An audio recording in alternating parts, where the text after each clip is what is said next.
Welcome to the Female Founder Friday podcast, a collection of inspiring conversations with the most interesting female entrepreneurs and small business owners. I'm your host, Lindsay White, and together with my incredible guests, we'll explore the struggles of being a female entrepreneur, the most important lessons, and the future of women leaders in business. And I'm passionate about helping female entrepreneurs become the powerful, confident leader their team and their business need. And that's why I've created my VIP leadership coaching programs. These custom programs are specifically designed to help high-performing women uncover their authentic leadership brand and style so they can lead more effectively in every aspect of their life and their business. And if you're ready to transform your leadership, you can start today by taking my leadership style quiz. The link is in the show notes, or you can find it on my website, which is highvoltageleadership.ca. My guest on this week's episode is another fabulous Lindsay Preston. And it's always fun for me when I get to chat with a name twin. And this Lindsay and I have a ton in common. She's also a leadership coach who focuses on helping women find their power. We both have a very similar story. We had an early failed marriage, we were single moms, and we had to really recreate ourselves. And it's through this tragedy and failure that Lindsay Preston started to explore her own intuition, to really find her strengths and uncover her own awesomeness.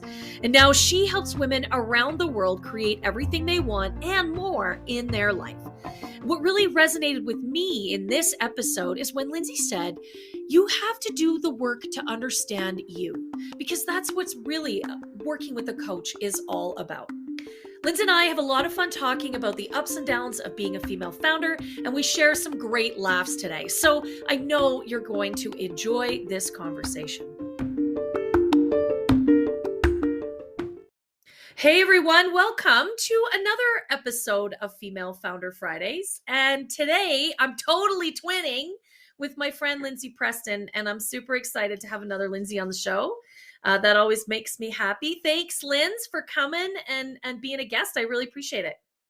Thanks for having me. Yeah, my pleasure. Absolutely. I would love for you to tell me and everyone else a little bit more about your story, because I know you have a really interesting journey to becoming a female founder, and I'm dying to hear more. Yeah. So I'll start it from basically early 20s. I was that girl who did everything quote unquote right, right? Like I strived to make the good grades as much as possible, went to college, even though I really didn't want to, still made the good grades. Yeah. Went to corporate America, was like employee of the month right out of the gate, started climbing the ladder. And then in my mid-20s, I went a little bit off course and I got pregnant before I was married. And so even though I had been with her father for 4 years, we're at this point, we're mid-20s, so it's still kind of young. Yeah. And that's when I had this kind of like unearthing of like, how does this feel to like not do everything right and be, do something quote unquote bad? Because here I am in Texas too. Like there's still a little bit of stigma with that, right? At least at the time.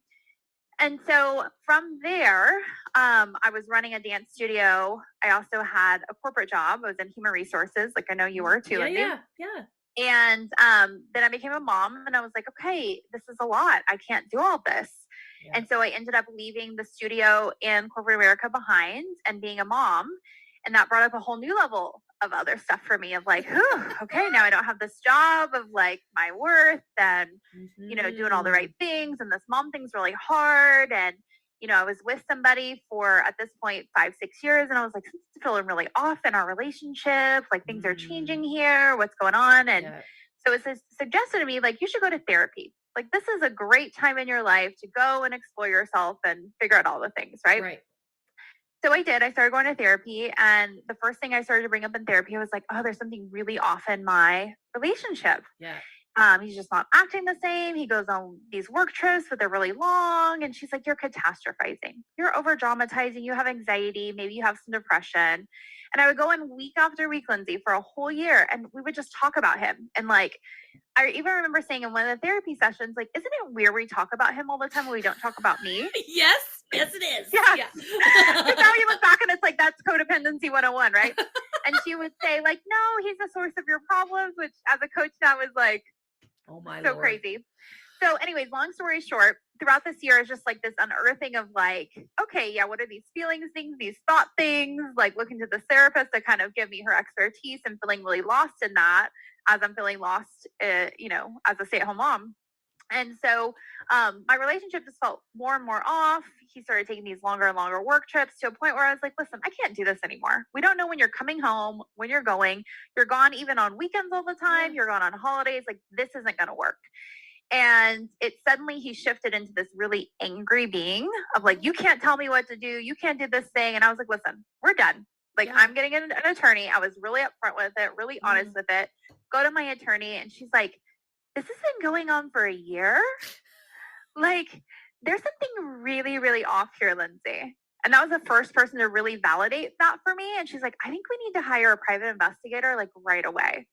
And so we did. And within a couple of weeks, we found that he had been living a double life with another woman across town.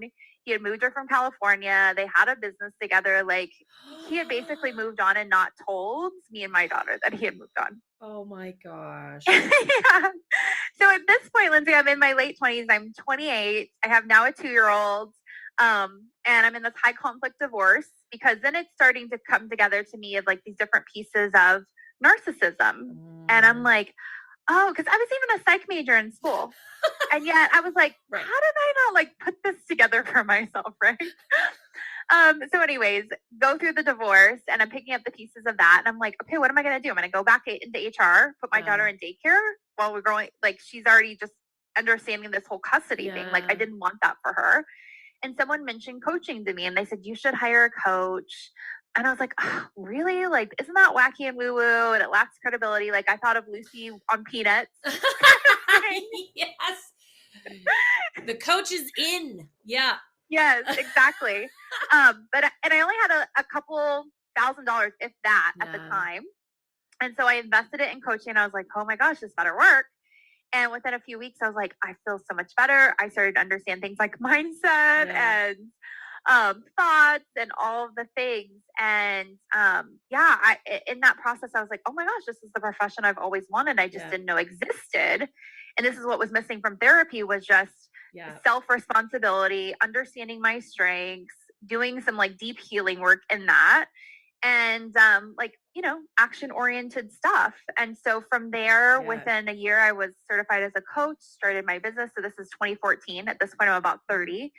And then I've had it ever since. So it's been almost 8 years now of growing and making lots of mistakes along the way that we'll get to. Oh my word. Isn't that the truth? I love that. And actually I love even that brief story about like how you came to the coaching and how different it was from the therapy experience. Cause isn't that the truth? But it's hard to articulate sometimes as a coach what the difference really is and how it can really shift your whole world. Like, transformation is a word that gets kind of loosely used, but it can really transform how you see yourself and how you operate in your world in a pretty dramatic way, especially when you're ready for it, right? Like, if like you said, if you're ready for it, like every time I went to therapy, I was just like, come on, give me something, like I'm ready for this. And I wanted some hard truths in that too. I was like, isn't it where we're always talking about him, like I said? And she really needed to come to me and be like, Lindsay, come on. Like, no, I appreciate what you're saying, because I actually spent some time with a therapist in the not too distant past around a particular issue. And I always have my own coach anyways, because I think any coach that doesn't have their own coach is total bullshit. Like, let's just be clear. Yeah, agree. But you're right. I was like, in the end, now I'm always looking for more, right? Because I'm so used to being coached and being in that space. So that I think that's a super cool. I love the way you like point out the juxtaposition of the two things. That's super cool. But what an incredible story of uncovering that you were right all along about your relationship. Yeah. Well, and that's what really started to blossom and trust my intuition. It's like, why am I looking to everybody else to tell me who to be and what to do? Like, I know what I'm doing here. Yeah. And that was such a beautiful gift. Yeah. Like, a really hard earned and expensive and painful gift. Painful. But hey, you know what? Like, it just occurred to me that that's really the truth. It's like those the gifts, and I'm using air quotes, gifts that are the hardest earned, I think. Not only do we appreciate them more, but man, they're really valuable, right? Yeah, for sure. Because I've had a few of those painful gifts, air quotes, myself. Yeah. Woo. We work hard. We hustle for those gifts. Holy shit. Anyways, so you've been in your practice, you said, for about 8 years, which I love. Because my next question, Linz, is like, where have you made mistakes? Where have you screwed it up? Like, what's your biggest lesson from that? Whew, man, so many screw ups. Right? I use the term failing forward as like, that's all what it's all about. I mean, the first few years of business was just getting my feet wet. At the time, I had a day job, and I had a really great day job that basically like paid me to build my business. So it was a grant funded position out of college. They had to have it, but they had no work for me. So I'd go there every day. But there was a period of time too, I made my own hours. So as a single mom, I mean, you could, again, like such a beautiful universe thing, right? Yeah. But still it was like, I didn't know much about business. I was still learning a lot about coaching. And so I had this small pool of clients that I really went in depth with and was like, I really want to make sure I master this before scaling anything. And so I had about a year of that. And I feel like I just nailed it that year. Awesome. Like, I couldn't have like done a better year. I didn't make much. Yeah. I remember going to an accountant and she was like laughing at me how little I made, but I didn't care. Right. Like, that wasn't the point, right?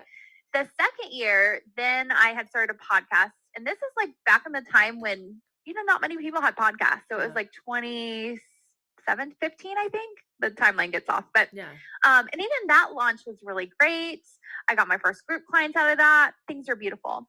And then after that, I started listening to all these messages, and a lot of them were masculine messages, I would say, of scale and let's build all these programs out so you can go sip margaritas on the beach, and it's such easy money, and you just run these Facebook ads and you do these things.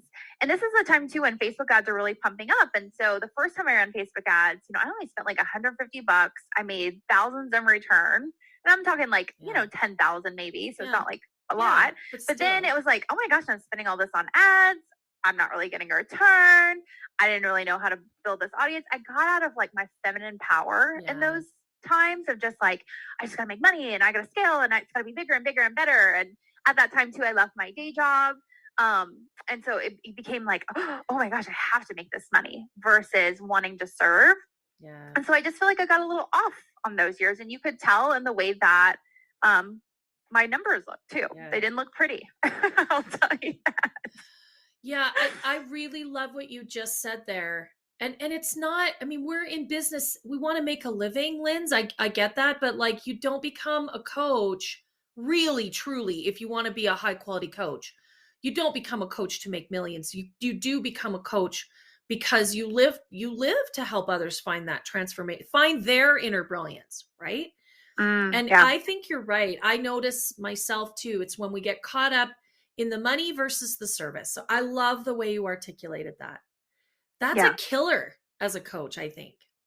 Yeah. Well, and too, a lot of it too is just more mindset work. Like, I did this really deep transformational year of me being a client before I became a coach. And then I was like, I'm good. I got this. Like, I'm going to go learn business now. And I just use my tools. And there was beauty in that. And there was definitely growth, but not the same as when I had a coach. And I realized during those years is like, oh, I've got to be ongoing transformation. Like you said, every coach needs a coach. Like, I have to be the example of what's possible. I need to be in breakthrough myself to be able to go out and sell this to other people. And two, when you hit a level or a barrier, whatever you want to call it, and you don't break through that, it just becomes heavier and heavier. Yeah, totally. To a point where you're like, oh, and now marketing feels hard, and now this feels hard, and now my relationship feels hard, because it's just like that barrier is just like, come on, you got to break through this. And when you get coaching all the time, it doesn't pile up. And so again, in those years, love it. I realized like mindset's number one. Yeah. Yeah. I love it. You know what? That metaphor is great because, and I've totally experienced that where you're right. Like, you have to be constantly doing your own work as a coach because we're also business owners, right? Like, as much as I know, I mean, you and I are kind of in the same headspace. It would be lovely if we could just coach people and all the other shit would go away. That would be super. But like, realistically, we are entrepreneurs and business owners as well as being coaches. And so we have to continually do our own work. Or you're right, it becomes crushing, doesn't it? Yeah, it does. Yeah. So I spent a couple years kind of in that space of like, why isn't this working? I also got married, which was a huge up level for me. So I had my own work to do there of like worthiness and like trust and all the things. And then I had my son in 2018, took some intentional time off. And then in 2019, I came back and I was like, okay, I'm going to do this my way again. Like, I'm going to take on just a few clients. I'm going to get my feet wet. I'm going to get really, really good at coaching again. And I did that. And then 2020, the pandemic hit. Yeah. And I have, 2 kiddos now. Yeah. And it was like, okay, am I just going to put this on the back burner? I was like, no, I'm tired of putting things on the back burner. Like, this is my time. I'm going to make this work. And so I just went all in and I learned how to go all in and to really put myself out there and really believe in myself. And my offers changed because of that, from like these smaller offers to these bigger one-on-one offers, because that's what I'm really good at. And then 2020 was a great year. 2021's been a great year. And then 2022 is like, okay, now we can like scale this baby again, but we've done it with a great foundation now. Yeah. You know what? I really love that. I love right back to that point you said about failing faster, but I love that you've just accumulated all of these beautiful lessons and are now like, okay, now I'm ready to, build this thing bigger. Mm-hmm. I love that. Yeah. Well, and I think too, what I didn't realize early on, and I kind of said it, but I had a lot of healing to do, like a lot of healing, and not just from like the divorce and everything, but if you are a person who attracts mates like that, like you probably had a parent who was like that you didn't fully realize that. So I had to do healing around that, and just getting your mind on board with that healing. But then, especially the past year, I've really done some embodiment work of like healing that kind of stuff in my body and owning my power in that. And so now I'm like at this place with my nervous system where it's like, I always tell I have an anti-racism coach too. I'm like, I say like, you can't fuck with me. Like you cannot fuck with me. I just feel so grounded in who I am. Yeah. And so with that, so it feels like launching is like so easy now. Yeah. Yeah. Yeah. You know what? I do think, the embodiment work is actually, I think, really important. And it's a part that sometimes gets missed, but I really believe that that somatic coaching can be really valuable. Our body has lots to tell us. I mean, this is why we end up with, sort of these autoimmune things, the stress piece, our hair, for women, our cycles get messed up, our hair starts to fall out, our skin looks like really, our bodies carry messages and we're like trained not to listen, especially as women, which is ridiculous. Because we know our bodies best. But like our physical space has lots to offer if we will just shut the hell up and listen. Yeah. And looking at too, as I said, that, I've done anti-racism work this past year. Love it. And in that, I had to understand how I've been biased against or discriminated against, right? And like just gender alone is like, going back to trusting your body. Oh yeah, we teach women all the time not to trust their body and how bad it is and it has to look a certain way and do these certain things. And holy moly, just unpacking that alone is so big because again, like you said, our cycles get off. I've been doing my own cycle balancing and it's something like 80% of women have painful periods. Oh yeah. 1 in 2 women will have a thyroid disorder in their lifetime. And it's like, what are we doing here? Right. And so going in and like just recognizing that and healing that's so powerful. It is. I just had this conversation. This might be TMI, but I just had this conversation with my doctor the other day because I'm 45 and I'm noticing some hormonal shifts. So probably getting into that perimenopausal stage. And I haven't had a baby in 23 years. So that's probably part of it too. And I went to the doctor, and basically, and I have a female doctor and I love her, but she was like, yeah, so there really isn't much we can do about that. Basically, the only medically defined piece is menopause, because your hormones, this hormone goes up, these hormones go down, you stop having a period. That's a medical thing. Perimenopause is like sort of a nebulous whatever. And she's like, there really isn't anything medically we can do about it. Well, okay, but I know I'm starting to feel weird, right? For lack of a better way to put it. Right. But our traditional Western medical practices really don't have much to offer women, particularly as our bodies shift and change, right? We get so much information anecdotally from our mothers, our sisters, our aunties, or God forbid on the internet, right? Like, jeez. But it's really tricky, right? Like, yeah, I mean, it's tricky. And like you said there, and you didn't say this directly, Lindsay, but a lot of times we get dismissed. Yeah, right? I think we do. And she wasn't trying to be dismissive. She was just being a Western medical doctor, which is essentially, I don't have a pill for you. And I was like, I'm not really looking for a pill to solve this. That wasn't exactly what I was asking for, but I would really like to understand what's happening with my hormones. Like, I know something is shifting. I would like to understand. So now I have to go seek that from an alternative medical practitioner, like whether it's a naturopath or, someone who specializes, like our Western medicine just does not clue into some of that stuff, right? Yeah. So you have to find it. You have to find it and get it yourself. Yeah. Well, and I think that's important too, that to go find it, versus for a lot of women, like I know after I had my first baby, I was like, I feel really off. Something's off. And they were just like, oh, well. And then I'm like, is something wrong with me? Am I crazy? Is it my right? And now I'd be like, oh, I'm going to go find the information like you. Yeah. It's totally true. It's totally true, right? We're kind of left to figure it out. And I think you said it. A lot of times we think, am I the crazy one? Is it just me? Is this, am I totally off my rocker? And no, in fact, millions of women around the world are experiencing the same things. We just, we're trained not to talk about it, I think, in a lot of ways. Well, because we have, guilt and shame around our bodies and all. We could go on. Oh my God, we could do a whole nother episode just around that stuff. No, but I love it. I think that this is really important. I mean, we're both female entrepreneurs. This show speaks to female entrepreneurs. And I think, I think you share this. My whole philosophy is, you've got to find the blend of work and life that works for you. You've got to find that space where you're not only a female founder and a CEO, but you are also a wife, a mother, a sister, an aunt, all of those things. And you can't separate one from the other, because you don't take one off to be the other when you walk into your office. So having this conversation in this context, I think, is really important. Right? Yeah. I love it. I absolutely love it. Okay. So here's the next question then. What's the biggest piece of advice you would offer someone who is a female entrepreneur right now? I would say really do the work to understand you at a deep level, because I feel like that's what's made me so successful and so fulfilled in that process.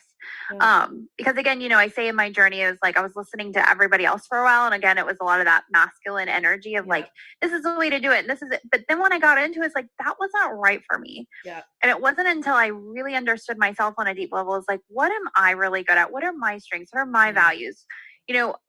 How do I work best here? And that's where I found a really cool synergy and deep fulfillment, as I said, in that process, because those are the things I'm really wanting. And it's so funny when I do these interviews too, a lot of people will just say that about me. They're like, man, you just know yourself so well. And I'm like, yeah, because I've really done the work. Bingo. Like because we can't read the label from inside the bottle. We have to have someone help us do that work, and we have to really focus on it. It's not just intrinsic. It doesn't just show up, right? Right. And I think it also requires some of those failures and those learning experiences, and right? Like those actually are really important to finding out what you value, what's important, what you're great at, like all of that. Yeah. And I think too, if we're going to what we've talked about here, Lindsay, is like women leaning on each other in community. And if we just knew certain things, and that's what I've loved too, goes back to my story when I didn't have a coach, I was kind of stuck. And when I did, those times when you quote unquote fail, you lean on your coach or whoever, your community, and they're like, you're going to pick yourself up. You're going to do this. What are you going to learn from this? Versus like making it mean something so much deeper about you. And then two, they share their stories and they're like, oh yeah, I had a client that quit, or I had a client that did that. And you're like, oh, totally normal. Not about me. Moving on. Absolutely. I mean, that's part of the point of this podcast, is so other female entrepreneurs can hear that there's women with really diverse journeys and stories, really, sometimes catastrophic failures and absolute resilience and recovery. Like, that's the whole point of this show, is to have those conversations and say, look at Lindsay Preston, super, super awesome coach, the total pro, got a great business. And yeah, there's moments in time where she's completely, cocked it up, and look at where she is.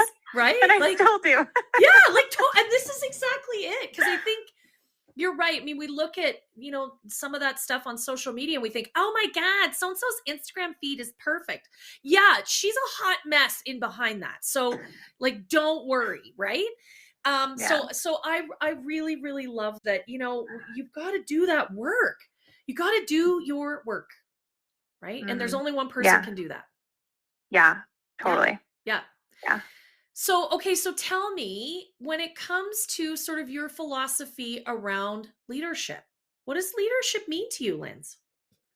Yeah. So I really had to do a lot of work this past year on that. As I said, I did anti-racism work, and really that was leadership coaching in a lot of ways. And she's even, my coach is rebranded to being the School of Anti-Racism Leadership. And in that process too, I realized, whoa, I don't really want to be a life coach anymore. I want to be a leadership coach. Like, I want to work with women who at least just have some acknowledgement that they are a leader, because there's just a slight difference in that. And so what I would define as like that slight difference of someone defining them as a leader is like saying, I have this power within me. I recognize that power, and I want to use my power within me, not only for my greatest good and my highest potential, but I want to do something to help others in that process. I love it. Yeah. And so that's when I work with clients too. It's like, yeah, we want to get you to make the money you want and have the career you want and the life you want. Right. But then too, in that process, like, what are you going to do for other people? Yeah. Yeah. I love, you're totally speaking my language, because it starts with leading yourself, right? You got to lead from within.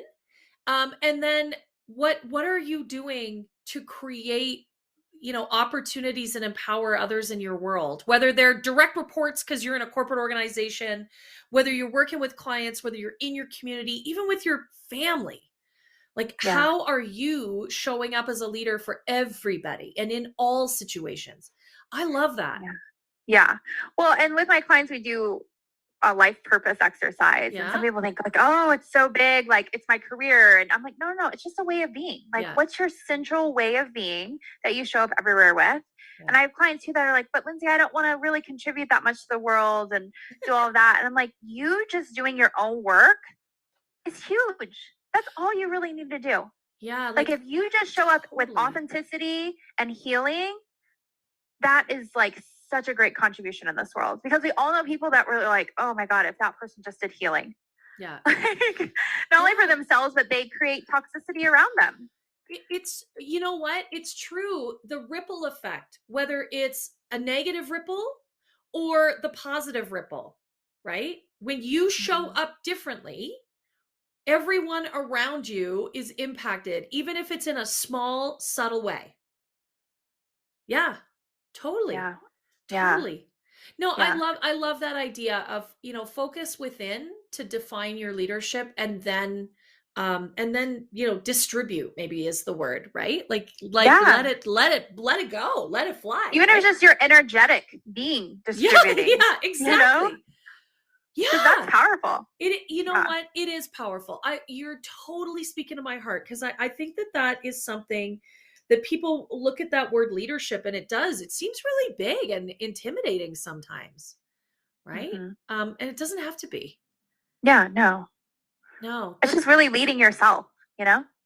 Yeah, Yeah. it absolutely is. And when you do that really well, you radiate positivity and great energy and like you just all of those really beautiful things just sort of like radiates, the best word I can come up with, right? Yeah, for Yeah. sure. I love Yeah. that. Oh, that's awesome. Okay, so what a great place to end the episode today on the super high note. Thank you again for spending some time with me and being a guest on the show. Absolutely loved our conversation today. Yeah, me too. Yeah. Awesome. Okay, well, we'll have to have you back another time because I think there's more here to uncover, Linz. Yeah, for sure.